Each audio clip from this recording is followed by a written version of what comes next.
तो हमने क्या डिस्कस किया, कोफाइनाइट टोपोलॉजी की डेफिनेशन और उसकी एग्जाम्पल। अब हम क्या डिस्कस करेंगे, उसका प्रूफ। ठीक है, तो कोफाइनाइट टोपोलॉजी हमारे पास क्या होती है, अगर टा में हमारे पास फाई और एक्स के वो सबसेट मौजूद हैं जिनका कॉम्प्लीमेंट हमारे पास क्या आ रहा हो, फाइनाइट आ रहा हो, तो टा को हम क्या कहते हैं, टा हमारे पास कोफाइनाइट टोपोलॉजी है सेट एक्स पर। ठीक है, तो इसका प्रूफ देखते हैं। अगर टा में हमारे पास फाई और एक्स के वो सबसेट मौजूद हैं जिनका कॉम्प्लीमेंट हमारे पास क्या आ रहा हो, फाइनाइट आ रहा हो, तो शो करें कि टा हमारे पास क्या है, कोफाइनाइट टोपोलॉजी है। ठीक है, अब टा को टोपोलॉजी प्रूव करने के लिए हमारे पास क्या होती हैं, 3 कंडीशंस होती हैं। पहली, फाई और एक्स टा से बिलोंग करें। सेकंड, अगर टा में मौजूद एलिमेंट्स का हम यूनियन करें, ठीक है, तो वो भी हमारे पास कहाँ से बिलोंग करे, टा से बिलोंग करे। थर्ड, अगर हम टा में मौजूद एलिमेंट्स का इंटरसेक्शन करें तो वो भी हमारे पास टा से बिलोंग करना चाहिए। तो इसका प्रूफ देखते हैं। It is given that phi is a member of tau. हमें पहले से ही बताया गया है फाई हमारे पास क्या होगा, टा से बिलोंग करेगा। तो अब हम क्या चेक करेंगे, एक्स का कॉम्प्लीमेंट चेक करेंगे। Since x complement is equal to phi, तो एक्स का कॉम्प्लीमेंट हमारे पास क्या आ रहा है, फाई आ रहा है, जो कि फाइनाइट है, और फाई हमारे पास टा से भी बिलोंग कर रहा है। यानी अगर एक्स का कॉम्प्लीमेंट हमारे पास फाइनाइट आ रहा है तो एक्स हमारे पास टा से बिलोंग करेगा। This implies that x belong to tau. ठीक है, फाई और एक्स हमारे पास कहाँ से बिलोंग कर रहे हैं, टा से बिलोंग कर रहे हैं। तो फर्स्ट कंडीशन क्या होगी, हमारे पास प्रूफ हो गई। सेकंड है हमारे पास, let A alpha be an arbitrary subcollection of tau. A alpha क्या है, हमारे पास आर्बिट्रेरी सब कलेक्शन है टा से। ए अल्फा हमारे पास क्या है, ए अल्फा इक्वल है हमारे पास A1 A2 A3 so on. ठीक है, और ये कलेक्शन हमारे पास कहाँ से ली गई है, टा से ली गई है। ठीक है, और टा में हमारे पास कौन से एलिमेंट मौजूद हैं, ऐसे एलिमेंट मौजूद हैं जिनका कॉम्प्लीमेंट हमारे पास क्या होगा, फाइनाइट होगा। यानी एक्स के वो सबसेट हमारे पास टा में मौजूद हैं जिनका कॉम्प्लीमेंट फाइनाइट है। तो अगर ये कलेक्शन हमारे पास टा से बिलोंग कर रही है तो इन एलिमेंट्स का कॉम्प्लीमेंट हमारे पास क्या होगा, फाइनाइट होगा। यानी A1 complement, A2 complement, A3 complement, so on हमारे पास क्या होगा, फाइनाइट होगा। ठीक है, यानी A1 कॉम्प्लीमेंट भी हमारे पास फाइनाइट होगा, A2 कॉम्प्लीमेंट भी, A3 कॉम्प्लीमेंट भी, जितने भी एलिमेंट होंगे हमारे पास वो क्या होंगे, उनका कॉम्प्लीमेंट फाइनाइट होगा। ठीक है, this implies that A alpha complement is finite. अगर ए अल्फा हमारे पास एक आर्बिट्रेरी कलेक्शन है टा की, ठीक है, तो ए अल्फा कॉम्प्लीमेंट हमारे पास क्या होगा, फाइनाइट होगा। अब हमें क्या प्रूव करना है, अगर हम इन एलिमेंट्स का यूनियन करें तो वो भी हमारे पास कहाँ से बिलोंग करे, टा से बिलोंग करे। हमें क्या शो करना है, अगर हम इस कलेक्शन का, ठीक है, क्या करें, यूनियन करें तो वो भी हमारे पास कहाँ से बिलोंग करे, टा से बिलोंग करे। तो इसके लिए हम क्या करेंगे, इस कलेक्शन के कॉम्प्लीमेंट को फाइनाइट प्रूव करेंगे। ठीक है, यानी हम क्या करेंगे, union of A alpha whole complement को फाइनाइट प्रूव कर देंगे। अगर इसका कॉम्प्लीमेंट हमारे पास फाइनाइट आ गया तो ये कलेक्शन हमारे पास कहाँ से बिलोंग कर जाएगी, टा से बिलोंग कर जाएगी, क्योंकि हमने यहाँ पर कहा है टा में हमारे पास कौन से एलिमेंट होंगे जिनका कॉम्प्लीमेंट हमारे पास क्या आ रहा होगा, फाइनाइट आ रहा होगा। ठीक है, तो अगर इसका कॉम्प्लीमेंट फाइनाइट होगा तो ये कलेक्शन टा से बिलोंग कर जाएगी। तो इसको प्रूव करते हैं। Union of A alpha whole complement हमारे पास किसके इक्वल है, A1 union A2 union A3 union so on whole का कॉम्प्लीमेंट।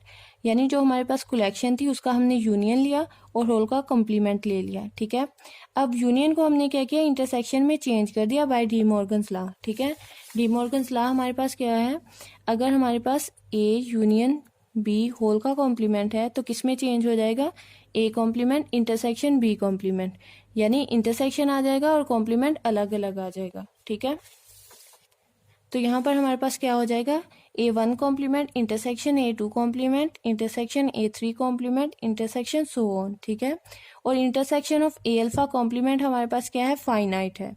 अगर इंटरसेक्शन हमारे पास फाइनाइट है तो इंटरसेक्शन हमारे पास किसके इक्वल था, इस साइड के इक्वल था, यानी union of A alpha complement के। अगर इंटरसेक्शन फाइनाइट है तो फिर union of A alpha complement भी हमारे पास क्या होगा, फाइनाइट होगा। ठीक है, since every A alpha complement is finite. ठीक है, तो जो हमने यहाँ पर कलेक्शन ली है, ठीक है, जब हम इन एलिमेंट्स का कॉम्प्लीमेंट करते हैं यानी A1 का कॉम्प्लीमेंट लेते हैं तो वो हमारे पास क्या है, फाइनाइट है। इसी तरह जितने भी एलिमेंट हैं उनका कॉम्प्लीमेंट हमारे पास क्या होगा, फाइनाइट होगा। तो यही यहाँ पर लिखा गया है, एवरी ए अल्फा कॉम्प्लीमेंट हमारे पास क्या होगा, फाइनाइट होगा। And intersection of arbitrary collection of finite sets is finite. और अगर हम फाइनाइट सेट्स का इंटरसेक्शन करते हैं तो वो भी हमारे पास क्या आएगा, फाइनाइट आएगा। ठीक है, ये हमारे पास क्या थी, एग्जाम्पल थी जो हमने प्रूव किया है कोफाइनाइट टोपोलॉजी के लिए।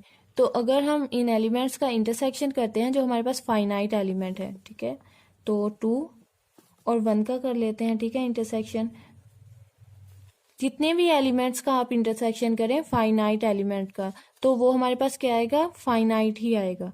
तो इनका इंटरसेक्शन हमारे पास क्या आ रहा है, फाइनाइट आ रहा है, यानी फाई आ रहा है इनका इंटरसेक्शन, और फाई हमारे पास क्या है, फाइनाइट है। तो इसका मतलब क्या हुआ, अगर हम फाइनाइट सेट्स का इंटरसेक्शन करते हैं तो वो इंटरसेक्शन भी हमारे पास क्या आता है, फाइनाइट आता है। This implies that intersection of A alpha complement is finite. Intersection of A alpha complement हमारे पास क्या है, फाइनाइट है। और ये हमारे पास किसके इक्वल है, union of A alpha whole complement के। तो union of A alpha whole complement भी हमारे पास क्या होगा, फाइनाइट होगा। अगर union of A alpha whole complement हमारे पास फाइनाइट है तो हम इसे किस तरह से लिख सकते हैं, हम किसी सेट का कॉम्प्लीमेंट किस तरह से लेते हैं। अगर हम union of A alpha whole complement को कह रहे हैं, ये हमारे पास क्या है, फाइनाइट है। ठीक है, तो कॉम्प्लीमेंट हम किस तरह से लेते हैं, एक्स में से उस सेट को माइनस कर देते हैं जिसका हमें कॉम्प्लीमेंट चाहिए होता है। तो हम इस कलेक्शन का कॉम्प्लीमेंट ले रहे हैं, तो एक्स में से इस कलेक्शन को क्या करेंगे, माइनस कर देंगे। ठीक है, तो ये हमारे पास क्या आ रहा है, फाइनाइट आ रहा है। अब कोफाइनाइट टोपोलॉजी की हमारे पास डेफिनेशन क्या है, अगर किसी एक्स के सबसेट का कॉम्प्लीमेंट हमारे पास फाइनाइट आ रहा हो तो वो सबसेट हमारे पास कहाँ से बिलोंग करेगा, टा से बिलोंग करेगा। ठीक है, यानी अगर हमारे पास इस कलेक्शन का अब कॉम्प्लीमेंट क्या आ रहा है, फाइनाइट आ रहा है, तो ये कलेक्शन हमारे पास कहाँ से बिलोंग करेगी, टा से बिलोंग करेगी। यूनियन ऑफ ए अल्फा हमारे पास कहाँ से बिलोंग करेगा, टा से बिलोंग करेगा। ठीक है, this implies that union of A alpha belong to tau. अगर यूनियन ऑफ ए अल्फा का कॉम्प्लीमेंट हमारे पास फाइनाइट है तो ये collection union of A alpha हमारे पास टा से बिलोंग करेगी। ठीक है, तो यही हमें क्या करना था, प्रूव करना था। अब इसकी थर्ड कंडीशन देखते हैं। तो थर्ड कंडीशन प्रूव करते हैं, let A1 A2 A3 so on AN be a finite subcollection of tau. ठीक है, ये हमारे पास क्या है, एक फाइनाइट सब कलेक्शन है टा की। अगर ये हमारे पास टा की सब कलेक्शन है तो टा में जो एलिमेंट है उनका कॉम्प्लीमेंट हमारे पास क्या होगा, फाइनाइट होगा। तो इन एलिमेंट का कॉम्प्लीमेंट क्या होगा, फाइनाइट होगा। ठीक है, अब हमें क्या प्रूव करना है, अगर हम इन एलिमेंट्स का इंटरसेक्शन करें तो वो भी हमारे पास टा से बिलोंग करेगा। तो इसके लिए हम क्या करेंगे, इन एलिमेंट्स का इंटरसेक्शन करेंगे और होल का कॉम्प्लीमेंट लेंगे। ठीक है, और प्रूव करेंगे कि कॉम्प्लीमेंट हमारे पास क्या है, फाइनाइट है। अगर वो कॉम्प्लीमेंट हमारे पास फाइनाइट आ गया तो इसका मतलब इन एलिमेंट्स का जो इंटरसेक्शन होगा वो भी हमारे पास टा से बिलोंग करेगा। ठीक है, A1 intersection A2 intersection A3 intersection so on intersection AN whole complement हमारे पास किसके इक्वल होगा, A1 complement union A2 complement union A3 complement union so on union AN complement. यहाँ पर हमने क्या किया, इंटरसेक्शन को यूनियन में चेंज कर दिया डी मॉर्गन लॉ लगाकर। ठीक है, यानी यहाँ पर हमारे पास क्या था, A इंटरसेक्शन B होल का कॉम्प्लीमेंट था, तो हमने इसको किस में चेंज कर दिया, A यूनियन B, और कॉम्प्लीमेंट क्या आ गया, अलग अलग आ गया। ठीक है, since union of a finite number of finite sets is finite. तो अगर हम फाइनाइट सेट्स का यूनियन करें तो वो यूनियन भी हमारे पास क्या होगा, फाइनाइट होगा। So A1 intersection A2 intersection A3 intersection so on intersection AN whole complement is finite. तो हमारे पास इस कलेक्शन का कॉम्प्लीमेंट क्या आ रहा है, फाइनाइट आ रहा है। तो कॉम्प्लीमेंट को हम किस तरह से लिखते हैं, एक्स में से इस कलेक्शन को क्या करेंगे, माइनस कर देंगे। हम इस कलेक्शन का कॉम्प्लीमेंट ले रहे हैं ना, तो कॉम्प्लीमेंट हम किस तरह से लेते हैं, एक्स में से उस सेट को माइनस कर देते हैं जिसका हमें कॉम्प्लीमेंट चाहिए होता है। तो इस कलेक्शन का कॉम्प्लीमेंट ले रहे हैं तो एक्स में से इस कलेक्शन को माइनस कर देंगे, और कॉम्प्लीमेंट हमारे पास क्या आ रहा है, फाइनाइट आ रहा है। ठीक है, यानी कॉम्प्लीमेंट को हम इस तरह से भी लिख सकते हैं। ठीक है, इस तरह से भी लिख सकते हैं और इस तरह से भी लिख सकते हैं, दोनों ही सेम है। तो कॉम्प्लीमेंट हमारे पास क्या आ रहा है, फाइनाइट आ रहा है, यानी इस कलेक्शन का कॉम्प्लीमेंट हमारे पास फाइनाइट आ रहा है। तो ये कलेक्शन हमारे पास कहाँ से बिलोंग करेगी, टा से बिलोंग करेगी। ठीक है, क्योंकि टा में हमारे पास कौन से एलिमेंट है, एक्स के वो सबसेट है जिनका कॉम्प्लीमेंट हमारे पास क्या है, फाइनाइट है। तो इस कलेक्शन का कॉम्प्लीमेंट हमारे पास क्या आ रहा है, फाइनाइट आ रहा है। तो ये कलेक्शन हमारे पास टा से बिलोंग करेगी। ठीक है, दिस शोज दैट टा इज टोपोलॉजी ऑन एक्स। टा हमारे पास क्या है, एक्स पर टोपोलॉजी है, क्योंकि ये हमारे पास तीनों कंडीशंस को सेटिस्फाई कर रही है। This is called cofinite topology. और ऐसी टोपोलॉजी को हम क्या कहते हैं? कोफाइनाइट टोपोलॉजी कहते हैं। And X star is called the cofinite topological space. और जो हमारे पास पेयर बनता है एक्स स्टार, उसे हम क्या कहते हैं? कोफाइनाइट टोपोलॉजिकल स्पेस।